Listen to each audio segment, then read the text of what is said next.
É uma alegria muito grande toda vez que nós nos pomos aqui à frente e olhamos para cada um de vocês. E fala-nos uma companheira desta casa, amiga, e por que não dizer uma mãe também, que às vezes não é fácil nós falarmos daquilo que vai no nosso coração. É verdade. O que vai no nosso coração, transformar em palavras, é difícil. Mas um abraço diz todas as palavras que nós poderíamos dizer. Então, nesse momento, eu abraço a todos vocês numa profunda gratidão de estarmos aqui nesta casa para aprendermos juntos, porque todos nós somos aprendizes e todos nós temos a oportunidade de pesquisar para partilhar com vocês tudo aquilo que a doutrina nos oferece de bom. Então, hoje, coube-me pesquisar sobre o Sermão da Montanha. Quando eu comecei a fazer a pesquisa, eu achei que seria assim fácil de desenvolver o tema. Me lê do meu engano, porque o Sermão da Montanha fala-nos de todas as bem-aventuranças que Jesus colocou para nós. Então, quando nós falamos sobre o Sermão da Montanha, quando começamos a procurar, pesquisar sobre o tema, nós encontramos, primeiramente, a parte mais filosófica. E depois, eu me questionei e me pus a pensar, mas está a faltar qualquer coisa aqui. Eu não estou conseguindo perceber ainda. Mas os amigos espirituais, porque nós vamos recorrer sempre a eles, para nos ajudar a perceber o que é que está faltando, né? A essência. E então, eu encontrei. Não vou contar agora para vocês, porque senão não vai ter graça.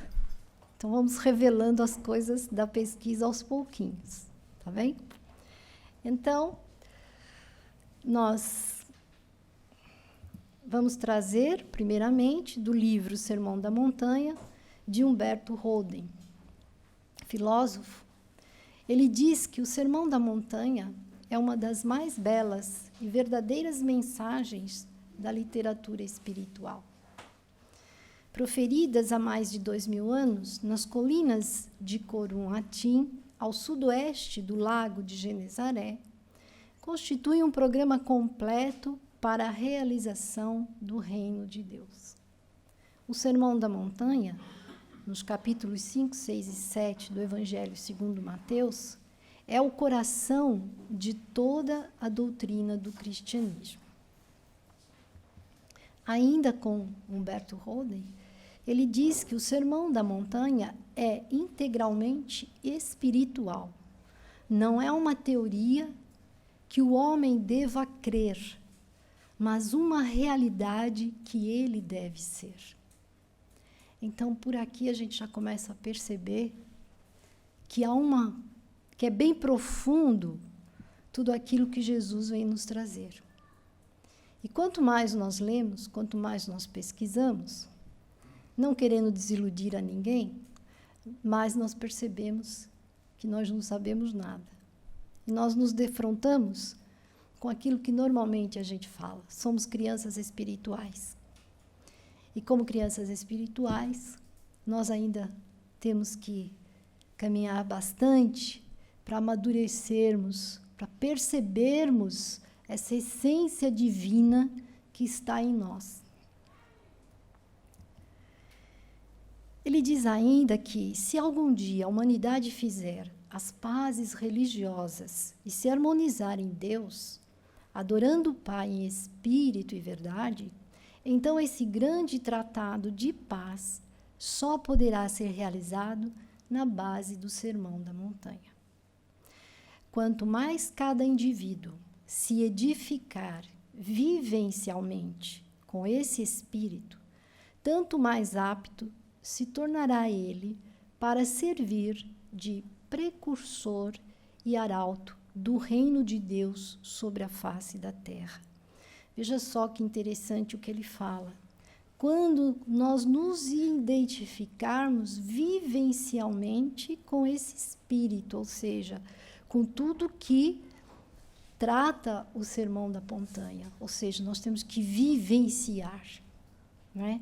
Não é só tratar as coisas através da palavra, porque falar é fácil, né?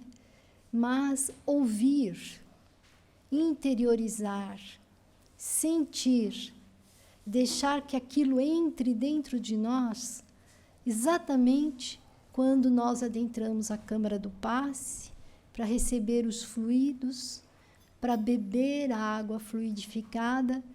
E quando nós ingerimos a água fluidificada, nós não podemos fazer isso de uma forma maquinal. Nós temos que mentalizar que aqueles fluidos vão nos beneficiar, vão tratar de cada célula do nosso corpo. Assim será com as bem-aventuranças. Quando nós interiorizarmos todas elas, então nós entenderemos e vamos estar preparados para plantar o reino de Deus sobre a face da terra. O brado, venha a nós o teu reino, só poderá ter resposta na atmosfera dessa mensagem do Cristo, porque o reino de Deus está dentro de nós. E estas palavras são o mais veemente clamor para o despertar da sua longa dormência e proclamar a gloriosa liberdade dos filhos de Deus. O reino de Deus está em nós. Nós somos criados pelo Pai. Ele colocou dentro de nós a sua essência divina, o seu amor. Então, nós temos que pensar que tudo nós podemos realizar com Deus. Nós temos que fazer, nós temos que ir até Ele, buscar Deus, sentir Deus, vivenciar Deus. E nós vamos fazer isso através dos ensinamentos de Jesus. Todos conhecem Mahatma Gandhi, o pacificador, e diz que o Sermão da Montanha é a mais bela página da humanidade. Por si só, preservaria os patrimônios espirituais humanos, ainda que se perdessem os livros sagrados de todas as religiões. Quem assistiu o filme de Mahatma Gandhi, ele realmente foi um grande pacificador e um senhor extremamente corajoso para fazer tudo que ele fez, não é? Então, ele entendeu algo mais sobre Deus. Ele sentiu, ele percebeu essa essência divina que todos nós trazemos. E nós vamos então agora fazer assim um pequeno resumo das bem-aventuranças que nós fomos buscar no livro do Rodolfo Caligares, O Sermão da Montanha. Diz-nos: bem-aventurados os pobres pelo Espírito, fala-nos Jesus. Por pobres de espírito, explica Rodolfo Caligares, na acepção em que Jesus empregou essas palavras, deve-se entender aqueles que, aspirando à perfeição e comparando com o ideal a ser atingido, o pequenino grau de adiantamento a que chegaram, reconhecem quanto ainda são carentes de espiritualidade. Olha só o que ele fala para nós. O ideal a ser atingido. O pequenino grau de adiantamento a que chegaram. Então, nós ainda temos um caminho muito longo para percorrer. E ele diz, se nós reconhecermos isso, nós somos carentes de espiritualidade, então nós vamos buscar este conhecimento, mas não só teoricamente. Nós vamos fazer com que ele entre dentro de nós, como um bálsamo divino para nos transformarmos. São bem-aventurados porque têm noção de suas fraquezas e mazelas e lutam por aquilo que lhes falta. E André Luiz vem nos esclarecer que estude a si mesmo, observando que o autoconhecimento traz humildade. E sem humildade é impossível ser feliz. E nós trazemos aqui essa imagem sublime da maior humildade que o Mestre poderia exemplificar para todos nós, quando ele lavou os pés dos apóstolos, como um momento de despedida dos seus amados filhos, daqueles que iriam continuar a levar a boa nova, a sua mensagem para toda a humanidade. Bem-aventurados os limpos de coração. Deixai que venham a mim as criancinhas, porquanto o reino dos céus é para os que se lhes assemelham. Digo-vos em verdade que aquele que não receber o reino de Deus como uma criança, nele não entrará. Acredito que essa imagem diz tudo. A criança é inocente, a brandura da criança, a inocência da criança. Por vezes, a criança tem uma atitude e nós adultos, logo partimos para um julgamento premeditado. Nós esquecemos que a criança, até os 7 anos, ela age por instinto. Ela não está usando o raciocínio, a razão na sua totalidade. Porque a sua encarnação vai se completar aos 7 anos. Tanto que ela vai para a escola primária aprender a escrever e a ler a partir dos 7 anos. Que é quando ela já está preparada para começar a desenvolver o seu raciocínio. Então, a criança, ela é pura, ela é ingênua, ela não tem essa malícia que nós, crescidos, já desenvolvemos em nós. Ela é simplesmente brandura. E nós, para atingirmos o reino dos céus, nós temos que limpar o nosso coração, né? Fazer uma boa limpeza. E não é tomando medicamento não, viu, gente? Não é buscando os remédios naturais que nós vamos limpar o nosso coração. Lê do engano nosso. Nós temos que manter a nossa saúde do ponto de vista físico, mas procurando, claro, a medicina alternativa ou a medicina normal, mas nós precisamos, e somos os únicos que vamos fazer isso, limpar a nossa mente, limpar o nosso coração. Isso só depende de nós, não depende do médico, não depende do fármaco, do medicamento. Então, para aí a gente já começa a pensar, não adianta nós nos dirigirmos à câmara do passe, nos sentarmos e recebermos aquele copinho de água se nós continuarmos com os mesmos sentimentos. Vai ajudar? Com certeza. Porque Jesus e os amigos espirituais, o que não estão fazendo por nós? Muito mais do que nós merecemos. Porque merecimento a gente ainda não tem. Mas, se nós nos esforçarmos e começarmos a trabalhar o nosso sentimento com a devida sinceridade, então, os efeitos terapêuticos do passe e da água do fluidificada vão ser muito maiores. Faço-me entender.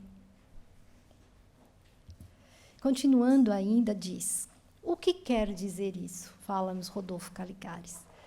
Quer com isso dar a entender que, enquanto não alijarmos de nós os pensamentos vulgares, a linguagem descuidada e as ações desonestas, adquirindo a candura, a humildade e a simplicidade personificadas na infância, não estaremos em condições de comparecer à presença de Deus. Olha que fantástico que Rodolfo Caligares fala-nos, né, da candura da criança. Por que será que quando nós crescemos, nós esquecemos a nossa infância? Por que será? Parece que a gente guarda tudo que nós fizemos na nossa infância, é como se estivesse lá no fundo do baú, cheio de pó. Não seria bom para nós? Não seria um exercício bom para nós recordarmos a nossa infância? Será que isso não seria uma terapêutica que viria nos ajudar para nós adquirirmos essa candura, reavivarmos dentro de nós a simplicidade, reavivarmos dentro de nós um sentimento puro? Quando corríamos para abraçar a nossa mãe, o nosso pai, quando nós fazíamos uma travessura e dávamos aquela gargalhada gostosa, como aconteceu outro dia, que a minha neta se escondeu e o pai procurou ela pela casa toda, foi até a rua, não encontrou, ligou para a mãe, já estava desesperado, e ela estava dentro da banheira, atrás da cortina, rindo que se fartava. Então, é através dessas pequeninas coisas simples, né, que a gente vê a pureza da criança. Naquele momento, o que aconteceu? Talvez, a princípio, o pai até quisesse dar-lhe uma bronca, aplicar-lhe um castigo. Mas a simplicidade, a sinceridade, a espontaneidade dela numa brincadeira com o pai, e a fartar-se de rir, ela quebrou por todo aquela atitude que ele teria para com ela. Então, nós temos que resgatar a nossa infância feliz, para que nós possamos conquistar esses sentimentos de candura, de simplicidade, de humildade, para quando nós formos conversar com Jesus, com Deus, né? Naquele momento em que vamos conversar com Jesus através da prece, vamos nos colocar como a criança. Vamos assumir essa postura perante Deus. Vamos ser honestos conosco mesmo. Vamos nos reconhecer crianças espirituais imperfeitas, mas que quer acertar, que quer melhorar, que quer ir ao encontro do Pai. Bem-aventurados os mansos e pacíficos. A terra tem sido assambarcada pelos violentos, em dano para os mansos e cordados. Sob o império do amor universal, pregado pelo Cristo, cada qual verá em seu semelhante um irmão, cujos direitos lhe cumpre respeitar, e não um adversário contra o qual deve lutar. O egoísmo cederá lugar ao altruísmo. Aqueles que não cederem a esse amor incondicional, aquele que não deixar o egoísmo, que não lapidar, que não burilar o seu coração, para que o amor venha à tona, para que o amor fale mais alto dentro de nós, nós não voltaremos a reencarnar no planeta Terra.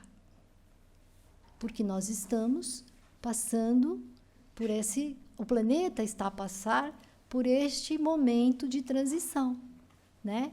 Vai deixar de ser um planeta de provas e expiações para que se torne um planeta de regeneração, onde o bem será sempre o bem.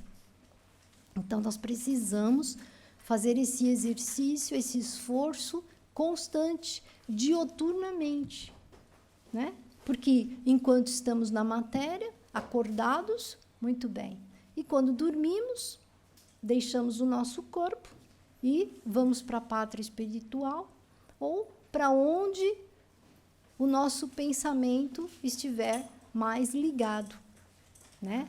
Portanto, nós vemos que para trabalharmos o nosso sentimento, nós temos que ter uma ajuda, a oração.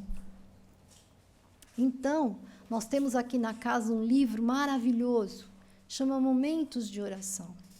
Esse livro tem orações lindíssimas. Porque sabe o que acontece conosco quando nós vamos orar ao Pai? A gente nem dá conta disso. A gente parece que é um gravador. A gente sempre fala as mesmas coisas com Deus. Estamos sempre a falar as mesmas coisas com Ele. Então, quando nós pegamos um livro como esse, nós vamos ali ler orações lindas. E essas orações, quando nós lemos, nós sentimos dentro de nós. Toca-nos o nosso coração. Aí vocês poderiam perguntar, mas a oração não é nossa. Nós estamos a ler a oração. Será válida para Deus, nosso Pai? Será válida a partir do momento em que haja uma intenção sincera da minha parte. Aonde eu estou a ler com o intuito de sentir, de fazer com que aquelas palavras entrem dentro do meu coração, façam eco no meu espírito, façam luz dentro de mim. A seguir, eu até posso dizer, olha, Pai, não esquece desse meu pedido. Né? Podemos reforçar o nosso pedido depois. Se calhar, depois de nós lermos aquela oração, são tantas, tão lindas, de repente a gente vai dizer assim, sabe, Pai, está tudo bem, eu só quero agradecer, está tudo ótimo, eu não preciso pedir nada. Na verdade, eu só preciso de uma mãozinha para acertar mais o meu passo e errar menos. Né?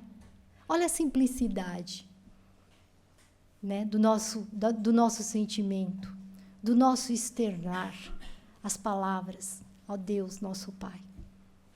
Aí não está a simplicidade, a candura, a meiguice da criança? Está. Depois ele fala, bem-aventurados os misericordiosos. E aprendi aqui com o senhor Orlando que nós temos que puxar a brasa a nossa sardinha. Então, a imagem mostra-nos a carrinha do Frei Fabiano de Cristo na entrega dos alimentos à família do bairro, aqui em Oeiras, e diz-nos esta bem-aventurança.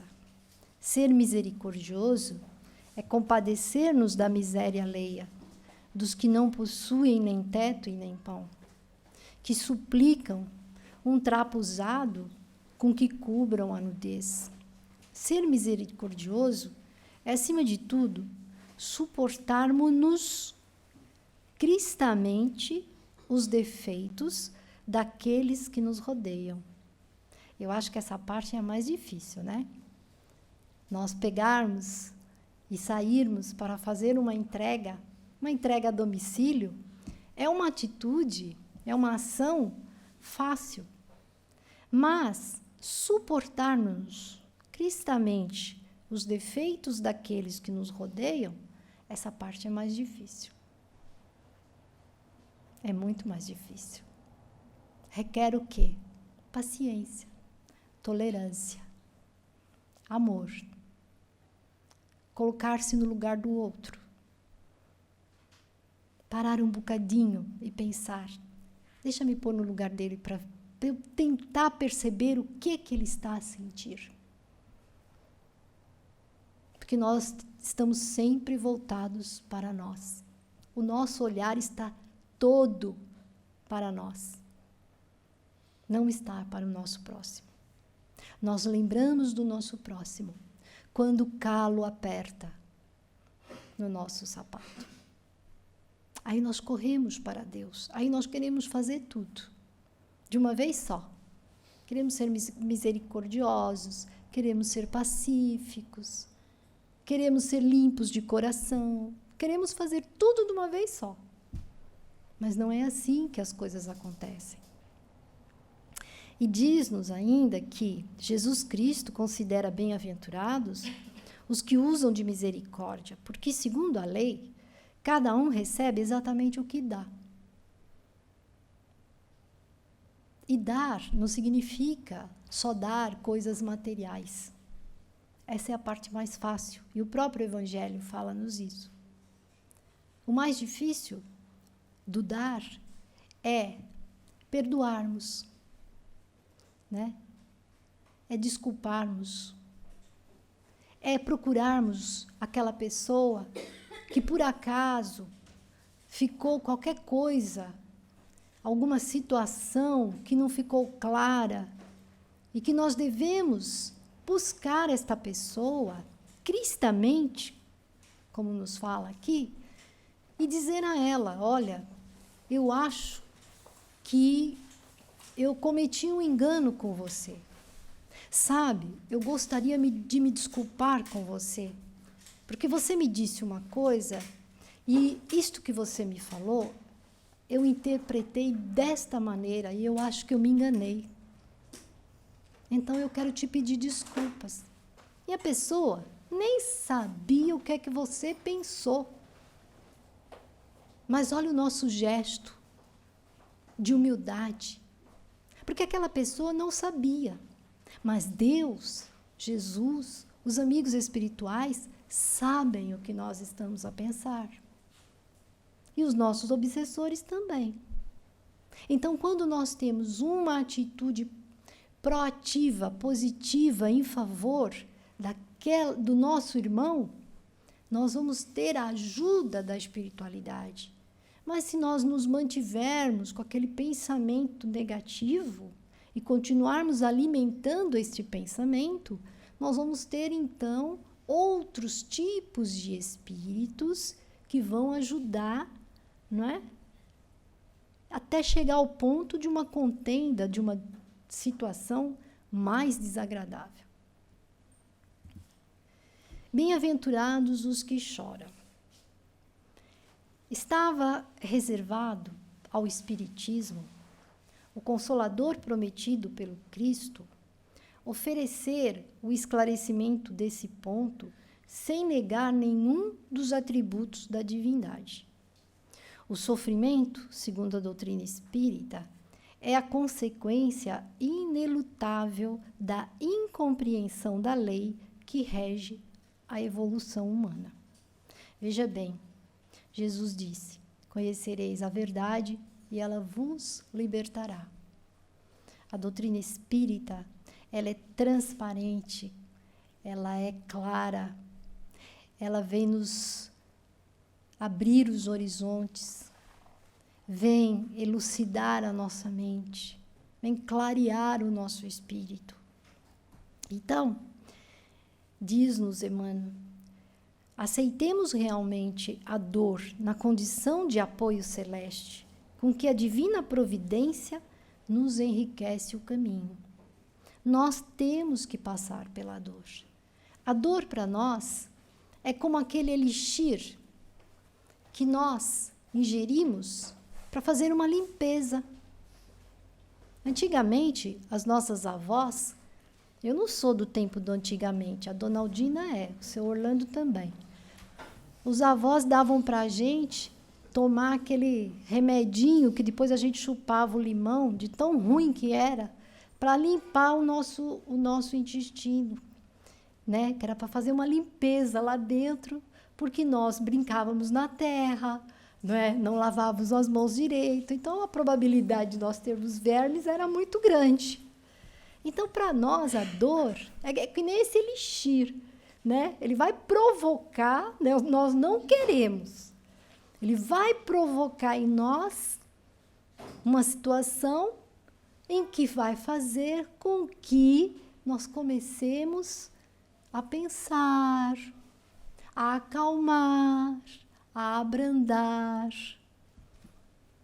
Olha, todas as pessoas que passaram por uma prova muito grande, hoje elas têm um comportamento diferente.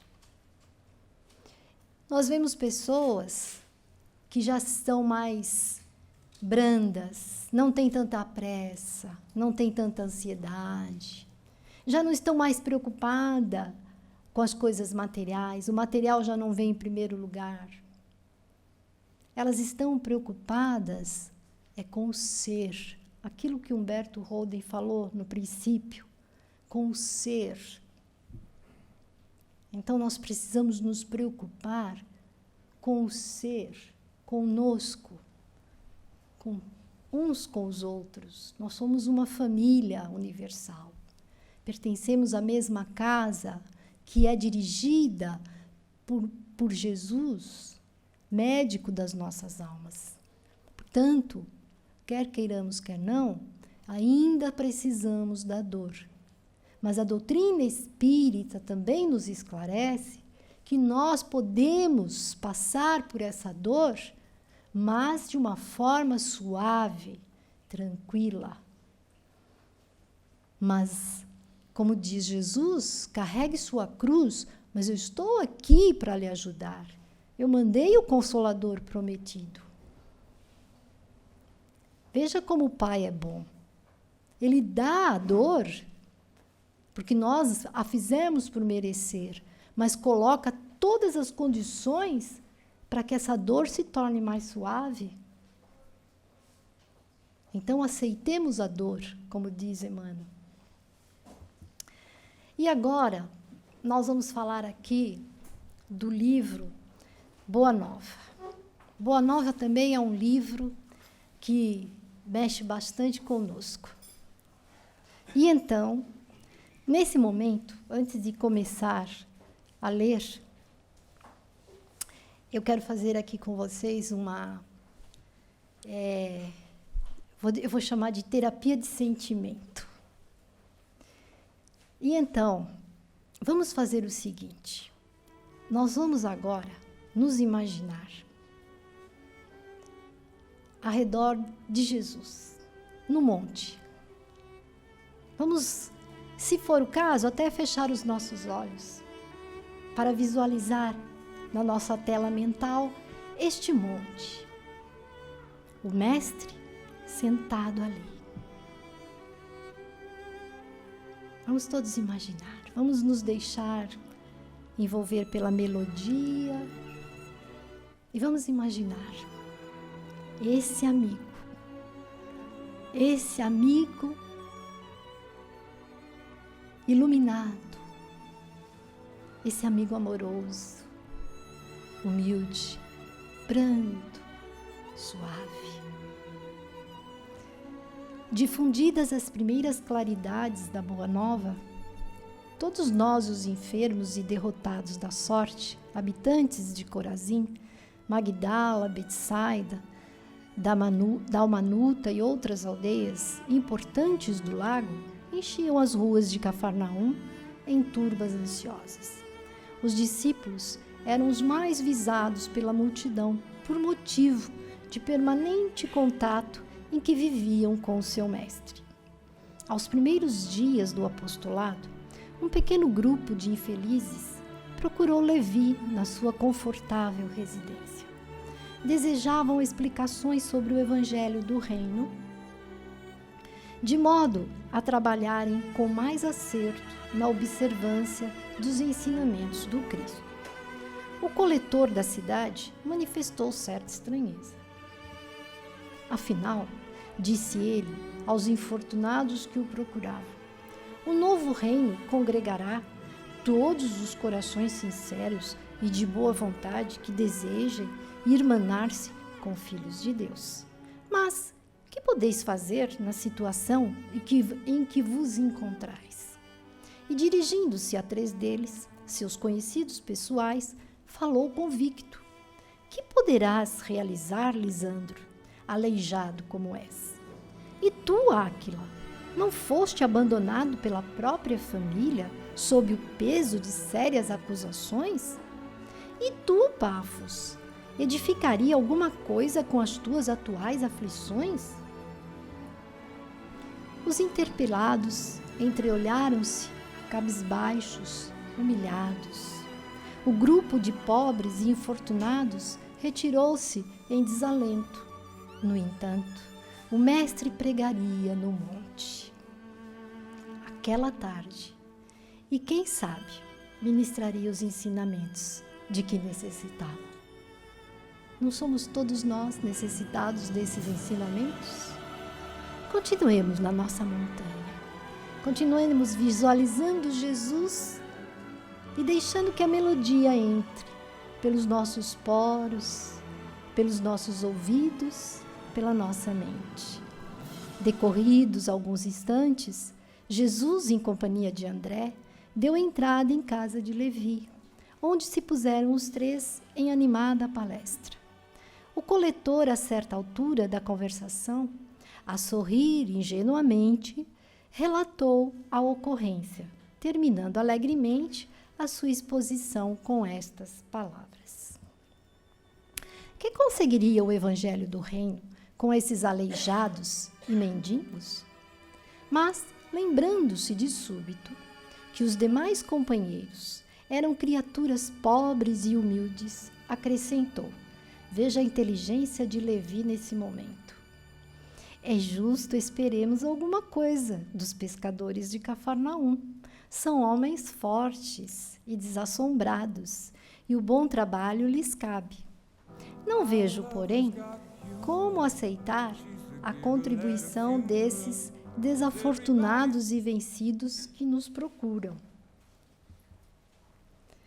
Nesse momento, Jesus fixou o olhar no discípulo com profundo desvelo e falou com bondade. No entanto, Levi, precisamos amar e aceitar a preciosa colaboração dos vencidos do mundo.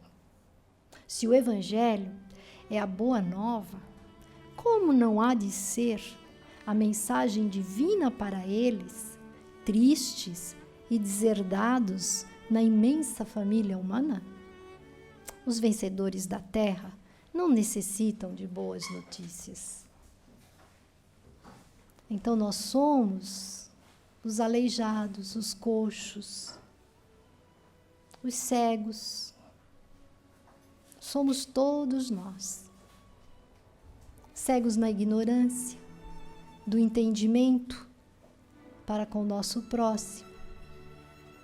Nós somos coxos porque não sabemos trilhar o caminho de Jesus, buscando o Mestre através daquele mais simples. Não sentiríamos uma certa repugnância se nós nos dirigíssemos à entrega da sopa e um desses nossos irmãos do caminho chegasse até nós e, numa atitude de agradecimento, de gratidão, viesse nos dar um abraço ou beijar-nos na nossa face? Perguntamos, como nós reagiríamos? A pergunta é para cada um de nós, para refletirmos conosco mesmo. E Jesus, o que faria? Exatamente o que ele está ensinando para Levi e para todos os apóstolos. Se o Evangelho é a boa nova, como não há de ser a mensagem divina para eles, tristes e deserdados na imensa família humana? Os vencedores da terra não necessitam de boas notícias.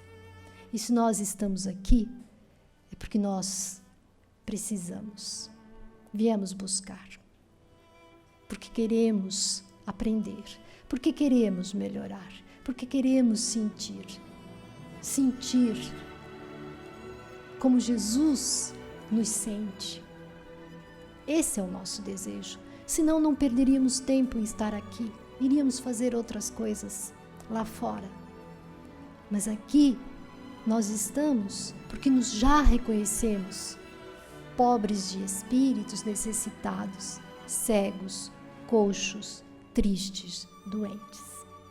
Mas com todas as probabilidades de vencermos, porque Jesus está no leme da embarcação, porque Ele está no monte, porque Ele nos espera, porque Ele nos abraça, porque nós queremos ir ao seu encontro.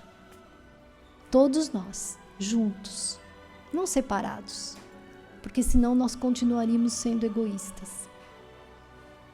E nós vamos abolir o egoísmo a partir do momento em que nós unimos os nossos pensamentos e os nossos sentimentos. Continuando.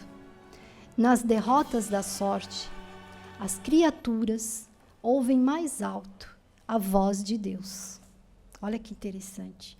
Nas derrotas, Jesus falando aos apóstolos, nas derrotas da sorte, as criaturas ouvem mais alto a voz de Deus. Buscando os oprimidos, os aflitos e os caluniados, sentimos-los tão unidos ao céu, nas suas esperanças, que reconhecemos, na coragem tranquila, que revelam um sublime reflexo da presença de nosso Pai em seus espíritos. Já observaste algum vencedor do mundo com mais alta preocupação do que a de defender o fruto de sua vitória material? Porque os materialistas só estão preocupados com as coisas do mundo, as ilusões, as paixões terrenas. Mas os infortunados, não. Então, quando algo nos vem, como nos falou Emmanuel, aceita a dor, porque a dor vai burilar o nosso coração, o nosso sentimento. Vai fazer com que a gente ponha para fora todo esse orgulho que tem sido o nosso entrave, todo o nosso egoísmo que tem dificultado a nossa marcha, a nossa ascensão para Deus. As nossas lágrimas vão cair, mas serão lágrimas que vão nos ajudar a sentir melhor o Pai. É nesse momento que nós vamos agir como a criança inocente. Nós vamos correr direto aos braços de Jesus, sem lhe dizer palavras bonitas, sem nos preocuparmos com essas palavras. Nós vamos dizer-lhe que nós precisamos dele. Nós vamos nos apresentar a ele reconhecidos, falhos. Nós vamos nos apresentar a ele e dizer que nós estamos arrependidos de todos os erros que nós cometemos. Porque nós queremos que ele nos dê uma oportunidade de mais uma vez termos a saúde para podermos plantar novas sementes. E quem disse que ele não nos dá? Se duvidarmos disso, não temos fé. Porque ele nos dá. Seja aqui, ou seja no plano espiritual. Atenção! Não quer dizer que por uma pessoa desencarnar, que ela não vai ter oportunidade na pátria espiritual. Quiçá ela já nem passe pelo umbral, mas vai ser atendida num posto de socorro. E lá estará uma mãe, um pai, um avô, uma mão amiga para lhe abraçar, para lhe receber. Então, o que nós estamos esperando para pegar o Evangelho, ler as bem-aventuranças, ponto por ponto, cada noite, uma noite de cada vez, e deixarmos que as palavras de Jesus entrem dentro de nós. Mas não fiquemos apenas com o Evangelho. Vamos pegar momentos de oração. Vamos buscar a Boa Nova, trazida pelas mãos do Chico. E eu tenho certeza que vocês vão sentir a mesma emoção que eu senti no momento em que eu comecei a ler essa passagem. No momento em que nós pegamos aquele livro Ave Luz e que Jesus está dialogando com os apóstolos, ensinando-lhes. Porque quando nós nos entregamos ao Cristo, não vamos ficar só com a palavra. Jesus disse, se ficarmos só com a letra é morta. No começo, por vezes, parece que é difícil nos concentrarmos na leitura. É como se, de repente, nós começássemos a ler e o nosso pensamento foge. Mas não faz mal. Voltemos novamente à leitura. Continuemos insistindo na leitura. Continuemos insistindo nesse trabalho de sentimentalismo. E pouco a pouco, nós vamos nos modificando. Nós vamos nos sentindo diferentes. E nós já vamos nos sentindo mais perto de Jesus. Porque Jesus não vem até nós. Nós é que iremos até Ele. Ele já veio até nós. Já deixou tudo. Mandou outros irmãos para que trouxéssemos mais coisas ainda. E nós já temos tudo. Absolutamente tudo. Agora é o momento de nós pegarmos todo este material divino e nos entregarmos a Ele. E a partir do momento que nós fizermos isso, eu tenho essa convicção dentro de mim e eu estou partilhando com vocês. Será tudo diferente. Nós vamos olhar as coisas diferente. E nós vamos aceitar a dor diferente. E vamos nos enternecer e vamos ser tocados quando soubermos da dor do nosso próximo. Nós vamos ter um desejo ardente de orar por aquele irmão, para ele ter forças.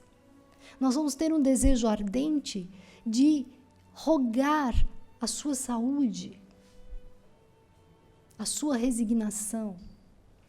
E quando nós encontrarmos com ele, nós não vamos fazer outra coisa senão correr como uma criança corre para os braços de uma mãe e dar-lhe um abraço. E nesse abraço as nossas vibrações, o nosso amor vai falar mais alto. E nesse momento, Jesus vai derramar sobre nós o bálsamo do seu amor. Feliz. Por quê? Porque nós estamos no seu rebanho. Agradeço a todos pela oportunidade e vou deixar aqui para o senhor Orlando falar mais alguma coisinha. Ele que viveu ao lado do Chico, ele que já tem mais experiência do que eu. Tantas coisas bonitas que ele e a dona Aldina já vivenciaram. E quero dizer, sem falar, com toda sinceridade, partilhar isso para vocês. Esses dois corações aqui, para nós, tem assim representa muito, porque nós chegamos aqui meio que desorientados e eles nos encaminharam, puxaram as nossas orelhas, fizeram-nos enxergar as coisas de outro modo. E a gente só pode dizer assim, valeu a pena? Continua valendo a pena. Muito obrigado e que Jesus nos abençoe.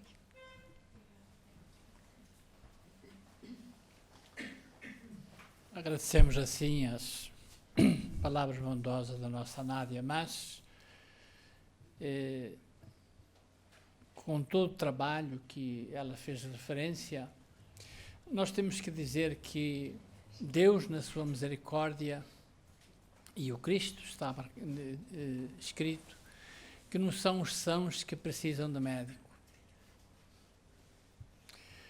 Para que nós assumisse essa responsabilidade, aceitamos que somos espíritos altamente devedores. E, por conseguinte, aceitámos esse compromisso. Eu, se fosse a contar, quando eu saí como imigrante para o Brasil, tinha 30 anos, e que, passado pouco tempo, enveredei pela doutrina. Se fosse a colocar isso num livro, seria um livro muito grande. Porque uma responsabilidade que eu assumi no Brasil e que lá está, e aqui depois, chegar aqui, tem que ser espíritos altamente devedores para que a espiritualidade dê essa oportunidade de trabalho para ressarcir os nossos débitos. Eu levo por esse lado, não pela minha capacidade, não, enfim, mas pelo lado de ser um espírito devedor, em que fui chamado para assumir responsabilidades que já tinha assumido no plano espiritual, antes de reencarnar, que para desenvolver a doutrina.